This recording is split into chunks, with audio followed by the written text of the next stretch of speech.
habitants du village Abata, nous vous saluons dans le nom puissant et glorieux du Seigneur appelé Jésus le Christ. Nous sommes très heureux d'être avec vous ce soir. Et aujourd'hui, nous sommes à notre troisième passage. Et nous aimerions vous dire, et pendant ces 2 premiers jours, si quelqu'un a eu à entendre quelque chose qu'il n'a pas pour habitude d'écouter, que cette personne s'approche de nous afin de nous poser des questions pour que nous puissions mieux vous expliquer au travers de la Sainte Bible. Pour ceux qui nous écoutent pour la première fois, nous sommes le ministère de la voix de minuit. Et notre place dans la Bible est Matthieu 25, les versets 1 à 6. Nous sommes assis sous le fondement des apôtres et des prophètes, Jésus-Christ étant la pierre angulaire. Nous parlons uniquement que de la Sainte Bible. Parce que pour nous, Matthieu 25 et 6, ministère de la voix de minuit, en dehors de la Sainte Bible, il n'y a pas de chrétienté. On ne parle pas d'un chrétien si on sort du cadre de la Bible. C'est la Bible seule qui identifie un chrétien. Le chrétien, c'est celui qui a pour absolu la Sainte Bible. Et comme je le disais, nous sommes le ministère de la voix de minuit. Comprenez par minuit le temps, la période, le moment. Le temps, la période, le moment où tout le monde se lève et dit je parle de la part de Dieu. Où tout le monde se lève et dit Dieu m'a appelé. Mais en écoutant ces personnes au travers de la Sainte Bible, on réalise que ces soi-disant appelés de Dieu, ils parlent de leur propre fond.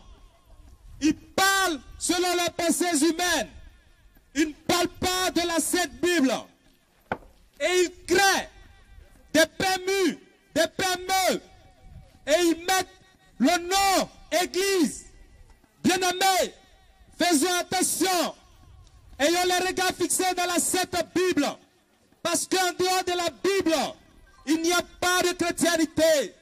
C'est pour cela que nous sommes là ce soir. Pour attirer votre attention et pour vous dire que les temps sont mauvais. Pour vous dire de faire très attention. Nous constatons que les églises poussent comme des champignons de nos jours.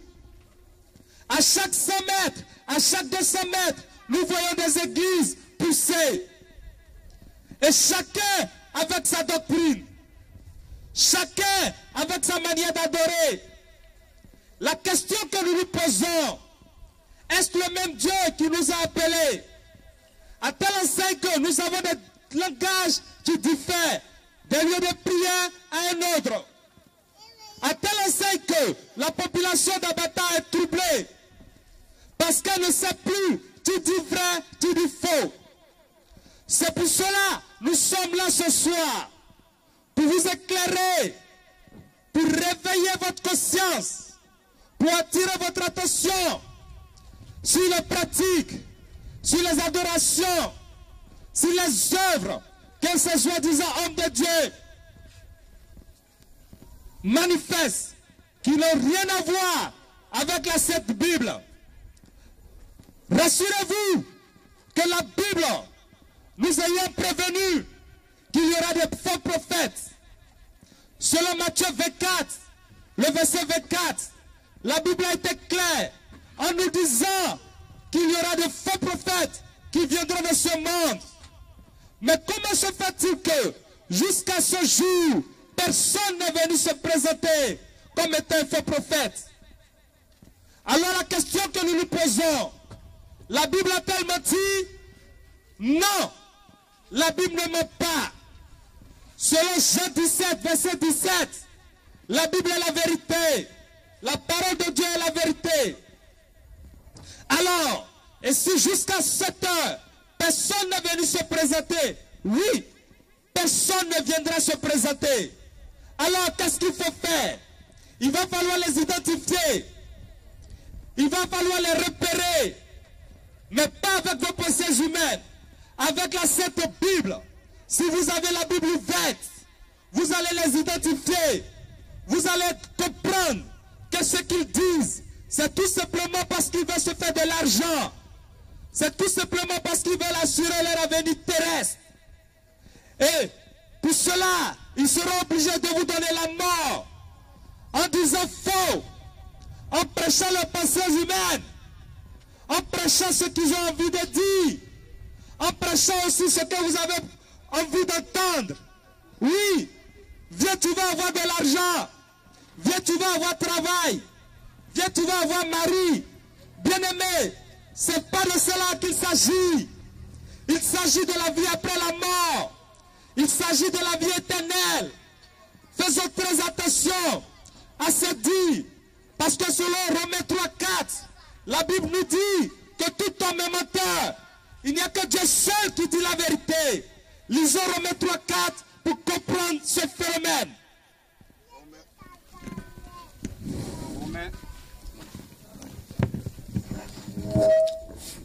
Romains 3, le verset 4. Loin de là que Dieu, au contraire, soit reconnu pour vrai et tout homme pour menteur, selon qu'il est écrit, afin que tu sois trouvé juste dans tes paroles et que tu triomphes lorsqu'on te juge. Amen. Bien-aimés, nous sommes ici ce soir parce que la Bible nous recommande de venir vous dire la vérité. Selon Zacharie 8, le verset 16, que nous allons lire pour que vous puissiez comprendre. Ce que nous devrons faire, c'est de se dire la vérité les uns aux autres. Zacharie 8, verset 16. Voici ce que vous devez faire. Dites la vérité chacun à son prochain. Jugez dans vos portes selon la vérité et en vue de la paix. Amen. C'est de dire la vérité. Et quand nous lisons Jean 17, le verset 17, nous comprenons aisément que c'est la Bible seule, c'est la parole de Dieu seule qui est la vérité. Jean 17, verset 17. Jean 17, 17. Sanctifie-les par ta vérité, ta parole est la vérité. Amen. Alors, c'est pour cela, nous vous faisons comprendre un phénomène. Comprenez que la pensée de Dieu n'a rien à voir avec la pensée des êtres humains. Dieu nous dit la vérité, mais l'être humain, avec sa ruse, avec sa pensée satanique, va nous dire faux, va nous dire ce qu'elle a envie de dire, va nous dire ce que vous avez envie d'entendre. C'est pourquoi, selon Ésaïe 55, le verset 8 à 9, la Bible nous fait comprendre que la pensée de Dieu est éloignée de la pensée de l'être humain. Mais qu'est-ce que l'être humain va faire? L'être humain va utiliser les mots qui sont situés dans la Sainte Bible, mais donner un sens différent. C'est pour cela qu'il faut faire attention. Et ces hommes de Dieu vont vous conduire dans l'erreur, tout simplement parce qu'elles ne vont pas vous donner le sens que dans la Bible. Oui, selon Matthieu 22, le verset 29, vous êtes dans l'erreur parce que vous n'avez aucune connaissance de l'Écriture et vous n'avez aucune connaissance de la puissance de Dieu. Et vous suivez ces hommes de Dieu sans vérifier avec la Sainte Bible. C'est pourquoi nous sommes là ce soir pour attirer votre attention avec tout ce que nous allons dire ce soir, avec les pratiques qui se passent dans le monde, qui n'ont rien à voir avec ce que Dieu a dit. Bien vrai que l'être humain utilise le mot qui soit écrit dans la Bible.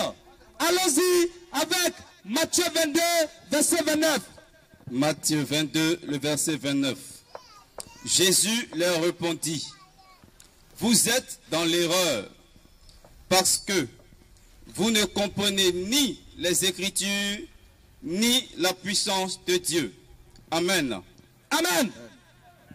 Voici que l'homme, ayant la pensée satanique, selon Matthieu 16, verset 23, Jésus-Christ était avec ses disciples. Il venait de dire à Pierre, Pierre, sur toi Pierre, je bâtirai mon église. Voilà au même instant, Pierre, avec une réflexion humaine, avec une réflexion satanique, va rejeter le fait que Jésus-Christ lui a annoncé ce qu'il devrait faire pour sa venue, c'est-à-dire mourir pour nous. Pierre, à cause de son affection, va dire à Jésus, à Dieu, que cela ne plaise à Dieu, cela ne t'arrivera pas. Mais Jésus lui dit quoi? Arrière de moi, Satan, parce que ce que tu viens de dire n'est pas mentionné dans la Bible, mais c'est ton raisonnement logique, c'est ton affection qui te fait dire ça. Lisons cela dans Matthieu 16, le verset 23. Matthieu 16, le verset 23. Mais Jésus se retournant, dit à Pierre, arrière de moi, Satan, tu mets en scandale, car tes pensées ne sont pas les pensées de Dieu, mais celles des hommes. Amen. Amen.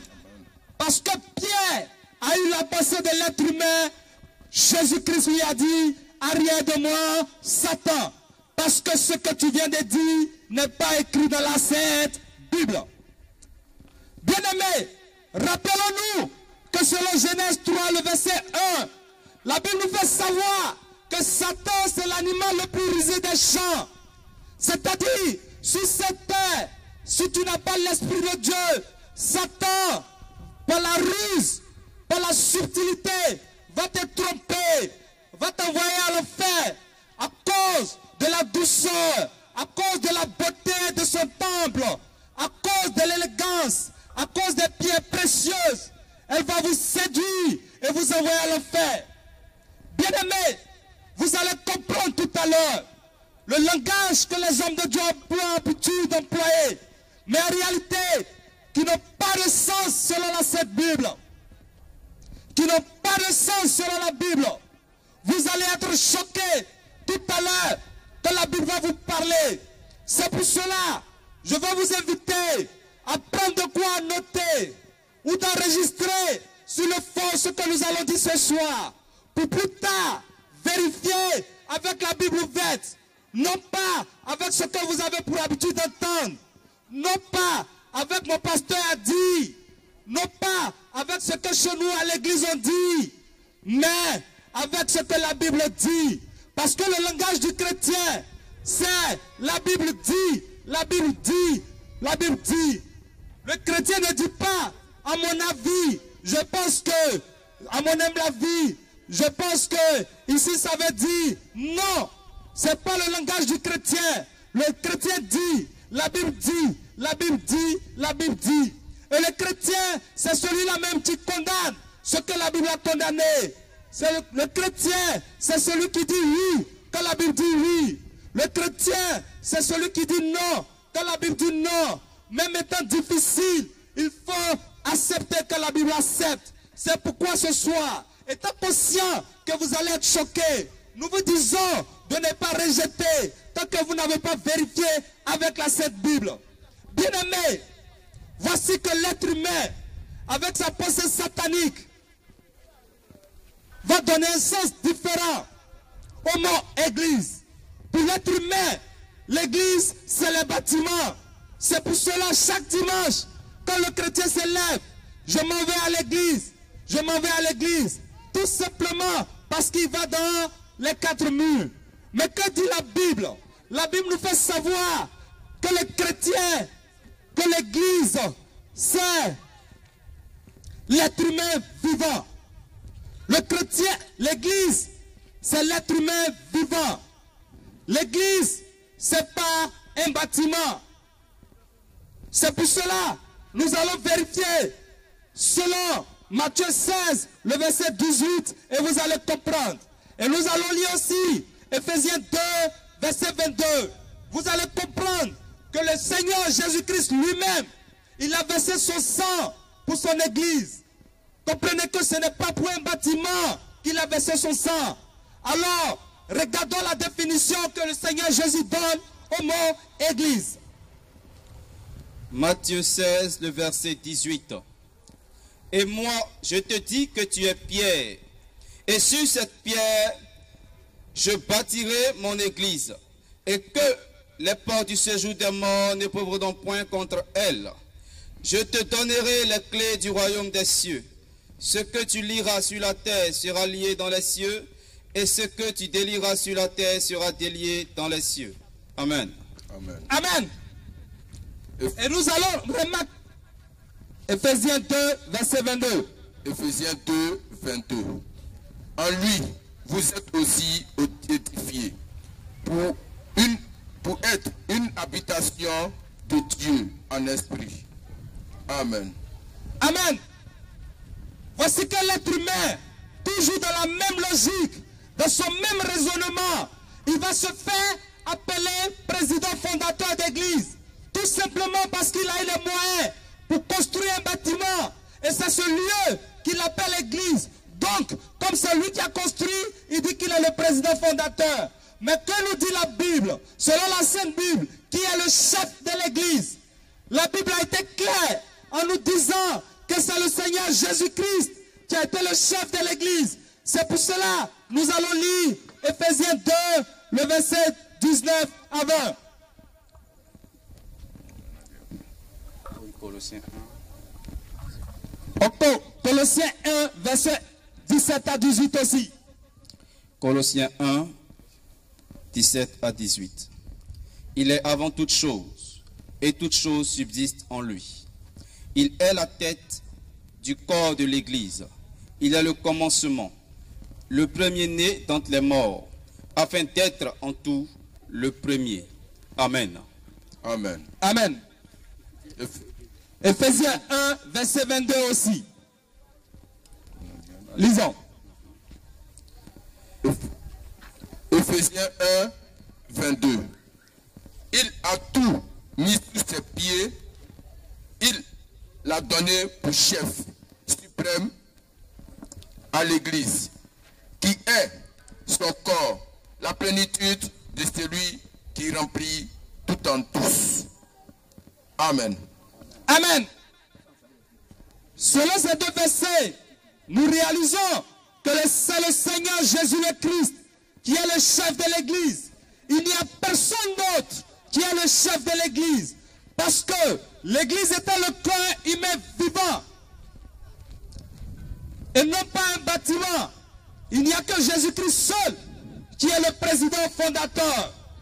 C'est pourquoi nous allons remarquer que selon la Sainte Bible, le mot église est toujours suivi de la localité, du lieu où les enfants de Dieu, qui sont l'église de Dieu, se rassemblent pour prier.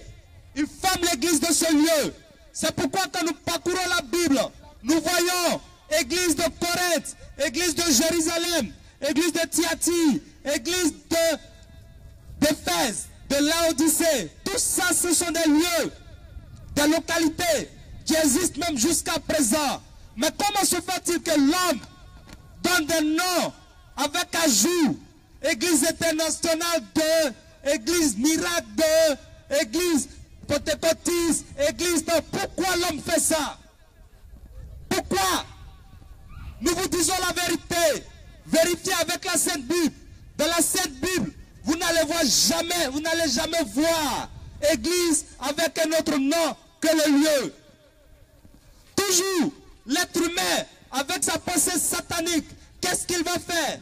Comme il va construire son église, qui est selon lui un bâtiment, il va faire payant tous ceux qui veulent être pasteurs, être hommes de Dieu, être prophètes, ils sont obligés d'aller s'inscrire dans ces écoles de formation, dans ces écoles pastorales, dans ces écoles pour être prophètes ou parler de la part de Dieu. Est-ce que cela est biblique? Non.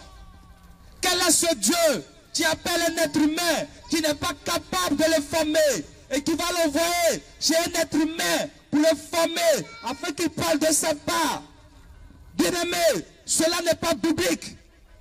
Quand Dieu appelle quelqu'un, il lui donne la puissance, il lui donne l'onction de parler de sa part.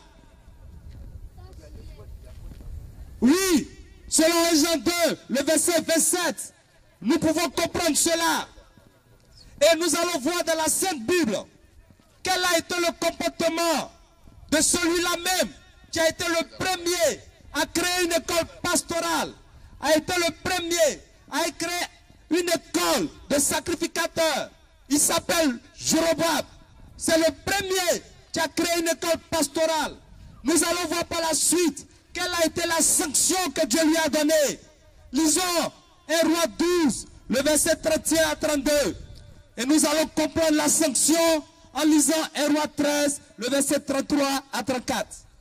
1 Roi 12, 31 à 32. Jéroboam fit une maison de haut lieu, et il créa des sacrificateurs pris parmi tout le peuple et n'appartenant point au fils de Lévi. Il établit une fête au 8e mois, le 15e jour du mois, comme la fête qui se célébrait en Juda, et il offrit des sacrifices sur l'autel. Voici ce qu'il fit à Bethel, afin que l'on sacrifiât au veau qu'il avait fait. Il plaça à Bethel les prêtres au lieu qu'il avait élevé. Amen. Amen. Voici que Jéroboam, il forme une école pour former des sacrificateurs de haut lieu, pour que ces gens puissent parler de sa part, pour que ces gens puissent annoncer l'évangile que lui veut entendre. Mais quelle a été la réaction de Dieu? 1 Roi 13, le verset 33 à 34. Comprenons la réaction de Dieu. 1 Roi 13, 33 à 34. Après cet événement, Jéroboam ne se détourna point de sa mauvaise voie. Il créa de nouveau des prêtres, des hauts lieux pris parmi tout le peuple. Quiconque en avait le désir et le consacrait prêtre des hauts lieux. Ce fut là une occasion de péché pour la maison de Jéroboam. Et c'est pour cela qu'elle a été exterminée et détruite de dessus la surface de la terre. Amen. Amen. Bien-aimés, puisqu'ils sont tous allés dans cette même école, naturellement, ils auront un même langage. Et si le Seigneur les a détruits au temps de Jéroboam, soyez sûrs que Dieu est un Dieu qui ne change pas. Il est le même hier, aujourd'hui et éternellement. Et donc s'il a détruit la famille de Jéroboam, aujourd'hui encore, de cette même manière, il les détruit. Et demain, il les détruira. Et toujours, étant donné qu'ils ont fait la même école, le seul langage qu'ils ont, donne ta vie à Jésus. Donne ta vie à Jésus. L'être humain a quelle vie pour donner à Jésus? L'être humain a quelle bonne vie pour donner à Jésus? Non. La Bible nous fait comprendre que c'est le Seigneur Jésus-Christ lui-même qui a donné sa vie pour nous, qui nous a donné sa vie afin que nous ayons la vie éternelle. Oui, et quand nous lisons la Bible, selon Acte 20, le verset 28, nous allons comprendre qui a donné sa vie pour sauver l'être humain. Et nous allons lire encore Jean 10, le verset 11. Lisons Acte 20, le verset 28. Acte 20, le verset 28. Prenez donc garde à vous-même et à tout le troupeau sur lequel le Saint-Esprit vous a établi évêque, pour paître l'église du Seigneur qu'il s'est acquise par son propre sang. Amen. Amen. Jean 10, 11. Je suis le bon berger. Le bon berger donne sa vie pour ses brebis. Jean 10, verset 14. Je connais mes brebis et elles me connaissent. Comme le Père me connaît et comme je connais le Père, et je donne ma vie pour mes brebis. Amen. Jésus-Christ étant le bon berger, c'est lui qui donne sa vie pour ces brebis que nous sommes. Et non pas l'être humain avec sa vie misérable, avec sa vie remplie de péchés, qui va donner sa vie à Jésus. Bien-aimé, le monde a l'habitude d'entendre cela. En réalité, cela n'a aucun sens selon la Sainte Bible. C'est du mensonge. C'est une erreur d'entendre cela. Et toujours, l'être humain, avec sa pensée satanique, va créer ces lieux de prière, abusement appelé église, pour se faire de l'argent. Une pratique courante que nous dénonçons. La fête de moisson, selon les hommes, qu'est-ce qu'ils vont faire? L'être humain va aller chez Diallo, payer une bougie de 50 francs, aller dans un lieu de prière et dire oui, c'est la lumière du monde. Voici ceci, c'est la lumière du monde. Celui qui achète cette bougie, il sera toujours éclairé. Alors, cette bougie, nous la vendons à 300 000, à 500 000, voire 1 million. Bien-aimé, c'est de l'escroquerie religieuse. C'est du vol. Regardons comment dans la Sainte Bible, Jésus-Christ lui-même était entré dans la synagogue. Quand il a vu des gens qui vendaient, quelle a été sa réaction? Il les a chassés. Il a ramassé tout ce qu'ils vendaient. Il a dit que sa maison, ce n'est pas un lieu de commerce. Mais pourquoi l'être humain en fait un lieu de commerce? C'est du vol. Et Dieu ne peut pas accepter cela. Lisons Marc 11, le verset 15 à 17, pour voir la réaction de Jésus-Christ quand il a vu qu'il y avait des ventes au sein des synagogues. Lisons. Marc 11, 15 à 17. Il arrivait à Jérusalem et Jésus entra dans le temple. Il se mit à chasser ceux qui vendaient et qui achetaient dans le temple. Il renversa les tables des changeurs et les sièges des vendeurs de pigeons. Et il ne laissait personne transporter aucun objet à travers le temple. Et il enseignait et disait, n'est-il pas écrit, ma maison sera appelée une maison de prière pour toutes les nations? Mais vous en avez fait une caverne de voleurs. Amen. Amen. Amen. Comprenez que c'est du vol. Ils en font une caverne de voleurs. Une petite bouteille de céleste. Chez Diallo à 300 francs. Ils vont envoyer ça dans le lieu de prière. Et dit, c'est l'eau de vie. Celui qui boit cette eau n'aura jamais soif. Cette petite bouteille est vendue à 300 000, 500 000. Encore, ils vont payer une petite bouteille d'huile à la boutique. Ils vont aller dans le lieu de prière. Un cas qu'ils ont payé à 100 francs. Ils vont te dire, c'est l'huile d'onction. Donc, ils vont te vendre à 1 million, à 200 000. Pourquoi?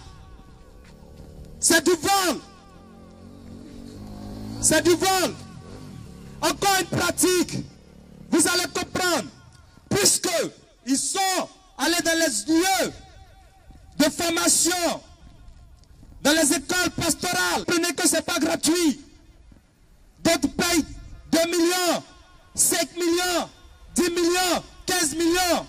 Mais naturellement, quand ils vont sortir de ces lieux, il va falloir qu'ils remboursent ce qu'ils ont dépensé là-bas. Alors, qu'est-ce qu'ils vont faire? Petite prière. 200 000. Tu es malade. Ils vont prier pour toi pour que tu aies la guérison. 700 000. Ils vont aller sanctifier ta maison. Tu vas payer le transport. Avec le prix de la sanctification. Et l'huile qu'ils vont prendre pour sanctifier ta maison. Tu vas les payer cher. Parce qu'ils te diront que c'est l'huile d'onction. Bien-aimés, comprenez que c'est du vol. La Bible nous fait savoir, dans Matthieu 10, verset 8, que vous avez reçu gratuitement, donné gratuitement. Mais comme eux, ils ont payé cher, ils vont vendre cela, tout simplement pour avoir de l'argent. Bien-aimés, lisons Marc 10, verset 8. Matthieu 10, le verset 8. Guérissez les malades, ressuscitez les morts, purifiez les lépreux, chassez les démons. Vous avez reçu gratuitement, donnez gratuitement. Amen. Amen. Lisons Acte 8, verset 18 à 20, pour comprendre. Acte 8, 18 à 20. Lorsque Simon vit que le Saint-Esprit était donné par l'imposition des mains des apôtres, il leur offrit de l'argent en disant, « Accordez-moi aussi ce pouvoir, afin que celui à qui j'imposerai les mains reçoive le Saint-Esprit. » Mais Pierre lui dit, « Que ton argent périsse avec toi, puisque tu as cru que le don de Dieu s'acquérait à prix d'argent. Il n'y a pour toi ni part, ni lot dans cette affaire, car ton cœur n'est pas droit devant Dieu. » Amen. Voici que Simon, il voyait que les disciples de Jésus-Christ étaient en train de faire des miracles. Donc, lui aussi à son tour, il va leur proposer de l'argent pour pouvoir faire ces mêmes miracles. Comme le font aujourd'hui dans les lieux de prière où c'est marqué école de prophétie. Oui, il faut aller s'inscrire pour pouvoir faire la prophétie. Les écoles de parler en langue, il va falloir payer cher pour pouvoir parler en langue, puisque l'inscription n'est pas gratuite. Bien-aimés, c'est du mensonge, c'est une erreur d'être dans ce lieu de prière.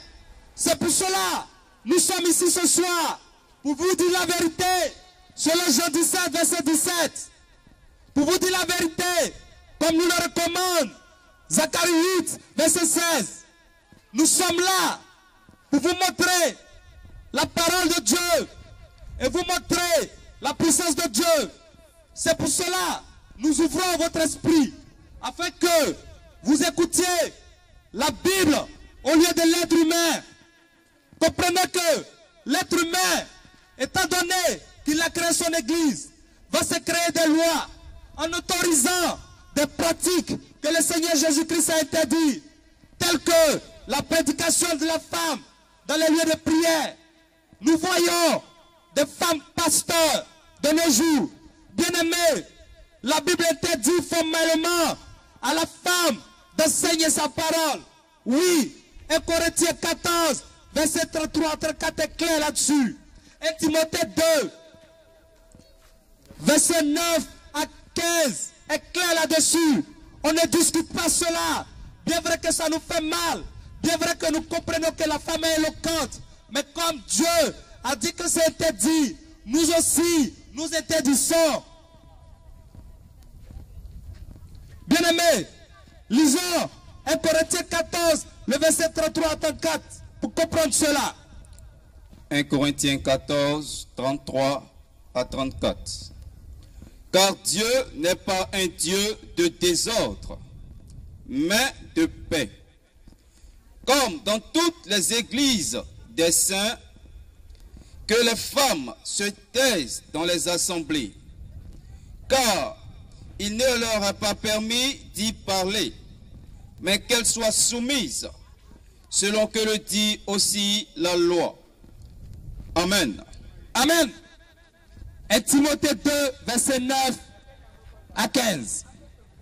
1 Timothée 2, 9 à 15. Je veux aussi que les femmes vêtues d'une manière décente, avec pudeur et modestie, ne se parent ni de tresse, ni d'or, ni de perles, ni d'habits somptueux, mais qu'elles se parent de bonnes œuvres, comme il convient à des femmes qui font profession de servir Dieu. Que la femme écoute l'instruction en silence, avec une entière soumission.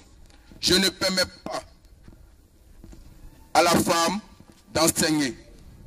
Je ne permets pas à la femme d'enseigner.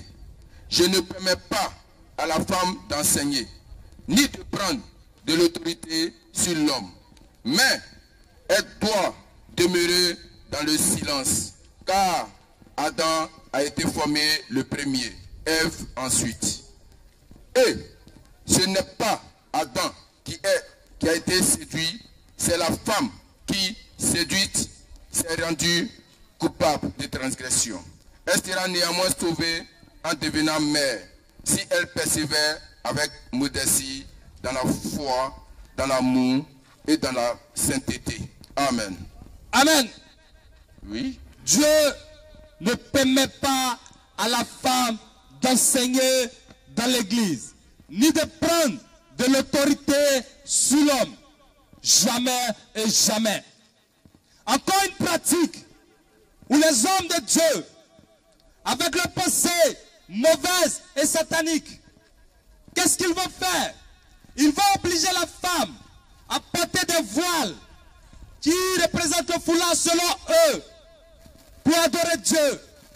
Mais que dit la Bible concernant le voile de la femme? Le voile de la femme, comprenez que c'est sa chevelure. Ce n'est pas le fait d'attacher ses cheveux. Non. Nous allons lire 1 Corinthiens 11, les versets 13 à 15. Vous allez comprendre ce que la Bible appelle voile. Et nous allons lire aussi Cantique 4, le verset 1. Lisons. 1 Corinthiens 11, 13 à 15. Jugez-en vous-même. Est-il convenable qu'une femme prie Dieu sans être voilée? La nature elle-même ne vous enseigne-t-elle pas que c'est une honte pour l'homme de porter de longs cheveux, mais que c'est une gloire pour la femme d'en porter, parce que la chevelure lui a été donnée comme voile? Amen. Amen. Bien-aimés, un langage très courant que nous disons avec fierté, sans comprendre que cela n'a aucun langage biblique. Tout chemin mène à Rome. Tout chemin mène à Rome. Tout chemin mène à Rome. Et nous sommes fiers de le dire. Bien-aimés, ça n'a aucun sens selon la Sainte Bible. Parce que l'objectif du chrétien, ce n'est pas d'aller à Rome. L'objectif du chrétien, c'est d'aller au paradis. Et pour aller au paradis, Jésus-Christ pouvait dire, je suis le chemin, la vérité et la vie. Il y a un seul chemin. Et si quelqu'un dit, plusieurs chemins mènent à Rome, comprenez qu'il n'est pas de Dieu. Parce que Dieu ne se trouve pas à Rome. Alors, nous allons vous laisser nos contacts. Si vous avez entendu quelque chose ce soir, sur lequel vous n'êtes pas d'accord, vous pouvez vous approcher de nous et nous poser la question. Et ensemble, nous allons ouvrir votre propre Bible pour vérifier, afin que vous puissiez comprendre qu'il ne s'agit pas de notre pensée, mais qu'il s'agit de la Sainte Bible. C'est pour cela que nous avons lu tous ces versets. Nous nous rappelons, nous sommes le ministère de la voix de minuit. Et notre place dans la Bible est Matthieu 25, les versets 1 à 6. Nous vous donnons nos contacts. Nous sommes au 07 57 76 59 20. Nous sommes aussi au 01 71 16 79 64.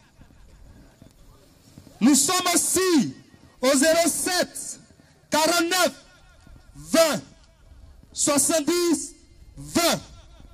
Sur ce, que le Seigneur Jésus-Christ bénisse tous ceux et toutes celles qui ont pris le temps de nous écouter.